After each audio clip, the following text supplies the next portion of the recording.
What's up, guys? It's time for me to make my AFC East predictions. Let's get into it. For the second season in a row, I unfortunately have the New England Patriots finishing at the bottom of this division. Folks, I really like Drake May. I think he has all the tools, all the potential to be an elite QB in this league. That being said, the Patriots simply don't have the talent to compete with the teams not only in this division, but the teams in the NFL. They are going to finish with a top 5 pick this season. That's just what it is. I mean, I love this team. I love this QB who's currently on the bench because they want to protect him because they have the worst offensive line, it appears, in the National Football League. But that's just what it is. They simply don't have the talent or pieces to compete with the teams in the league. So that's why I have them finishing in last place. In third place, I have the Jets. And I know that's going to raise some eyebrows, that's going to ruffle some feathers, but here's my logic. Folks, Aaron Rodgers is 40 years old, coming off an Achilles injury. Rodgers was already facing an uphill battle in my eyes because QBs in their late 30s, early 40s, and late 40s typically don't play well. The only exception that I've seen is Tom Brady. And Tom Brady, even in his last season, had somewhat of a decline at the age of 45.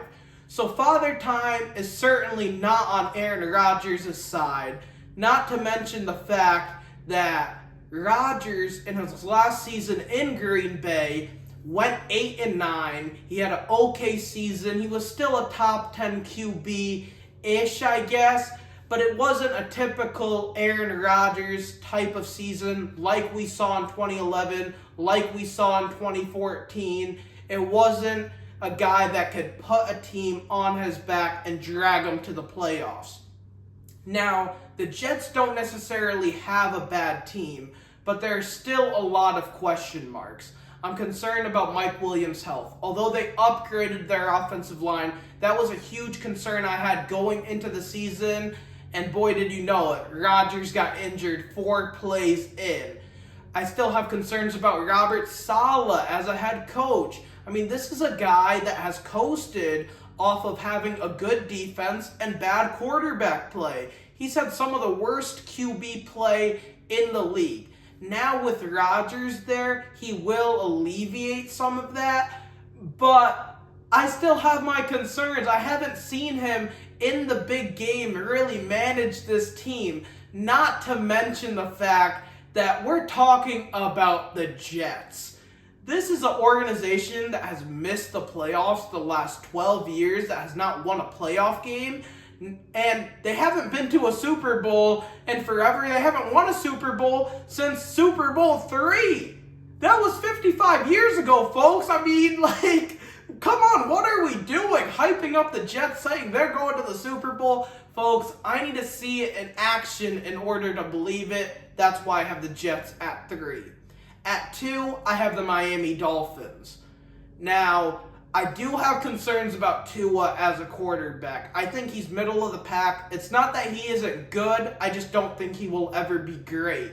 That being said, Tyreek Hill, Jalen Waddle, Devon Achane, Mike McDaniel calling the plays. There is so much to like about the Miami Dolphins. They have such a high-flying offense, and I think they can win 10 games this season. But in first place, I got the Buffalo Bills. And I know some people are expecting the Bills to take a step back this year because they lost Stephon Diggs, because they lost their safeties, because, the fact that Miami had a shot in week 17 last year, and week 18 last year, to knock them off. The Jets, with Rodgers coming back, the additions that they've made, have people on edge about Buffalo. But Josh Allen is the best player and the best QB in this division. And with that being said, I think the Bills are going to win the AFC East this season. Thank you guys for watching. Hopefully you like this video. Be sure to not only subscribe to my channel, but check out the rest of my divisional predictions.